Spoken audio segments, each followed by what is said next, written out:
बिस्मिल्लाहिर्रहमानिर्रहीम। अस्सलाम वालेकुम। दावती नूर में आपको एक बार फिर से खुशामदीद कहती हूँ। आज आपके लिए बहुत ही ज़बरदस्त बटर चिकन की रेसिपी लेकर आई हूँ। ये बटर चिकन रेस्टोरेंट स्टाइल का है और इसके अंदर बटर बिल्कुल भी नहीं जाएगा, लेकिन टेस्ट और अरोमा इसका इतना ऑथेंटिक, इतना रिच फ्लेवर होगा। आप इसे बनाएंगे तो ज़रूर से आपको पसंद आएगी। इसके लिए मैंने लिया है 750 ग्राम के करीब चिकन है। मैंने विद बोन लिया है क्योंकि बोन से जायका अच्छा होता है। 1 टीस्पून के करीब लेवल मैंने नमक सॉल्ट शामिल किया है। 1 टीस्पून कसूरी मेथी है, हाथ से मसल कर इसके अंदर डालूंगी ताकि ज़बरदस्त सी खुशबू पैदा हो सके इस चिकन के अंदर। 2 चुटकी के करीब ऑरेंज फूड कलर या जर्दे का कलर जो अवेलेबल हो वो डाल दीजिएगा इसके अंदर। अब गरम मसाला है 1 टीस्पून लेवल करके, ये मैंने इसके अंदर शामिल कर दिया है। और 1 टीस्पून फुल कर लीजिए या 1 टेबलस्पून लाल मिर्च जितनी आपको पसंद हो, और 1 टेबलस्पून ही मैंने इसके अंदर लहसुन अदरक शामिल किया है। लाल मिर्चें आप अपने हिसाब से कम ज़्यादा कर सकते हैं। और इसके अंदर ये 3 टेबलस्पून के करीब दही है, फेंट कर मैं इसके अंदर डालूंगी ताकि मसाला अच्छी तरह से प्रिपेयर हो सके। 3 टेबलस्पून भर के मैंने दही शामिल किया है।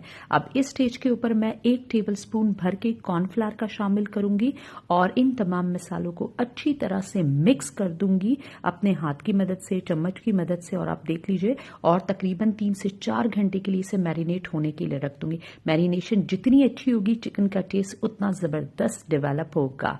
अब मैंने क्या करना है, चिकन मैरिनेशन के लिए रख दी। मैंने 2 मीडियम साइज के प्याज लिए, उन्हें रफली काट लिया इस तरह से 4 टुकड़ों के अंदर, आप लोग देख सकते हैं। और दूसरी साइड पे मैंने पानी बॉईल करने के लिए रख दिया।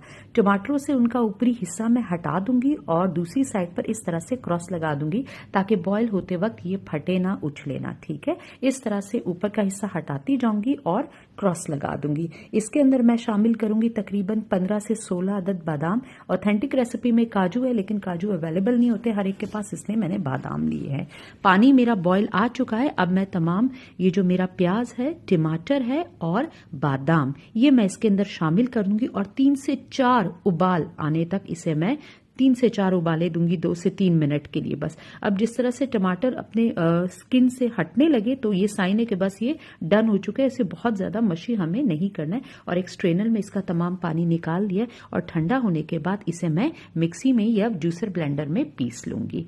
अब जो चिकन मैंने मैरिनेशन के लिए रखा था तकरीबन 4 घंटे के बाद, अब मैं इसके पीसीस को इस तरह से फ्राई कर लूंगी। अगर आप 4 घंटे ना दे तो कम से कम 1 घंटा तो जरूर दीजिएगा ताकि आपका फ्लेवर भी इसी तरह से डेवलप हो जिस तरह से ये रेसिपी बनी है। अब इसे इस तरह से मैंने वॉक में ऑयल डाल दिया है और पीसीस को चिकन के डाल रही हूँ और 5 से 6 मिनट एक साइड पकाऊंगी और फिर 5 से 6 मिनट दूसरी साइड पकाऊंगी। अब तकरीबन 5 मिनट बाद मैं साइड बदलना शुरू करी क्योंकि जो छोटे पीसीस है वो तकरीबन अल्हम्दुलिल्लाह डन हो चुके हैं। जो नहीं हुए उन्हें अभी मैं छेड़ूंगी नहीं। आप इस तरह से चिकन को बनाएंगे तो इसकी पहचान ये होती कि ये बन गया है। ये अपने जो हड्डी होती है उससे हटने लगता है, गोश्त हड्डियों से हटने लगता है, तो हमें पता चल जाता है चिकन होगी। चिकन को बहुत ज्यादा ड्राई नहीं करना, उन्हें सॉफ्ट ही फ्राई करना है। मीडियम आंच पर बनाइएगा, तेज आंच पे नहीं बनाए ताकि इसके जूसेस इसी के अंदर रहे। और जो चिकन के पीसेस मेरे कंप्लीटली डन हो चुके हैं हर साइड से, मैं उन्हें हटा लूंगी और इस तरह से मेरे जितने भी तमाम चिकन के पीसेस है, मेरा ये लास्ट बैच है, इसको भी अब अल्हम्दुलिल्लाह डन हो चुका है। 5 मिनट एक साइड पे मीडियम आंच पर, बिल्कुल तेज आंच पर मत कीजिएगा, और 5 मिनट दूसरी साइड पर। अब मेरी चिकन कंप्लीटली डन हो चुकी है, फ्राई हो गई। अब इस स्टेज के ऊपर मैंने लिया है प्याज का 1 अदद रिंग और उसके अंदर कोयले का पीस रख दिया। मैं इसके ऊपर घी डालूंगी, ऑयल नहीं डालूंगी, क्योंकि घी डालने से जो इसका जो फ्लेवर बढ़ता है और बारबेक्यू स्मेल पैदा होती है वो ऑयल से कहीं ज्यादा होती। अब ये जो दही का मसाला बचा है ये मैं बाद के यूज के लिए रख दूंगी। इसे अपने टमाटर और प्याज के उस पेस्ट के साथ शामिल करूंगी। अब ये वही ऑयल है, छान कर मैंने वॉक में डाल दिया जिसके अंदर मैंने चिकन फ्राई की थी। इस स्टेज के ऊपर मैंने तकरीबन आधा कप के करीब इसके अंदर ऑयल डाली है।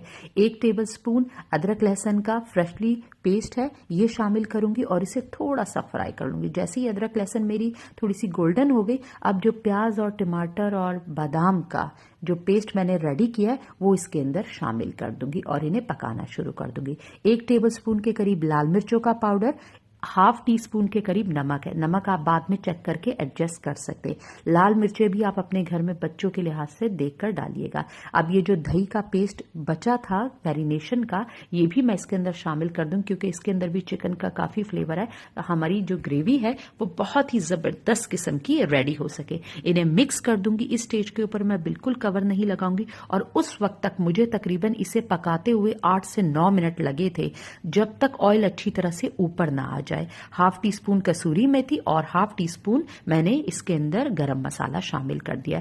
तेल का ऊपर आना बहुत जरूरी है क्योंकि अगर ग्रेवी अच्छी तरह से नहीं बनी तो सालन बिल्कुल जबरदस्त नहीं बनने वाला है, इसलिए इस बात का ख्याल रखिएगा।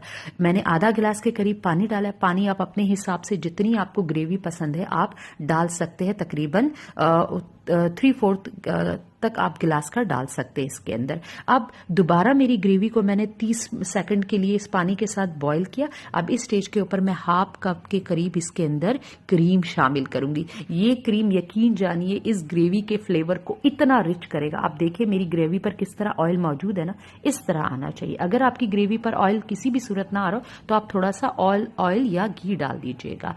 मैं अब इस स्टेज के ऊपर 30 सेकंड के लिए मैंने क्रीम को इसके अंदर पकाया और फिर अब तमाम चिकन के पीसेस शामिल कर रही हूँ इसके अंदर और इसको मिक्स दूंगी, एक अच्छा सा मिक्स दूंगी। इस स्टेज के ऊपर मैं दोबारा से अनियन रिंग वही वाला लूंगी और एक और कोयला मैंने सुलगा लिया है, उसे भी इसके ऊपर डाल दूंगी और अगेन घी इसके ऊपर डालूंगी। ऑयल आप ऑयल भी डाल सकते हैं, कोई असर, लेकिन घी का जो फ्यूजन बनता है वो ऑयल से कहीं गुना तेज होता है। अब ढक्कन रखकर मैं इसे तकरीबन 10 मिनट के लिए बिल्कुल धीमी आंच पर रख दूंगी ताकि चिकन का फ्लेवर और ग्रेवी का फ्लेवर आपस में इन्फ्यूज हो सके। आप देखें 10 मिनट का दम मैंने इसे दिया है हल्की आंच पर। इन चीजों का बड़ा ख्याल रखिएगा, तभी आप जो है ना रेस्टोरेंट स्टाइल बटर चिकन देखे ऑयल किस तरह से ऊपर ऊज आउट हो चुका है, कितना जबरदस्त लग रहा है। अब मैं ये रिंग और कोयला हटा दूंगी और आपको डिश आउट करके बताऊंगी। इन छोटी छोटी टिप्स का ख्याल रखिएगा और मैं आपको बता रही हूं इतनी जबरदस्त है ये रेसिपी अपने फ्लेवर में।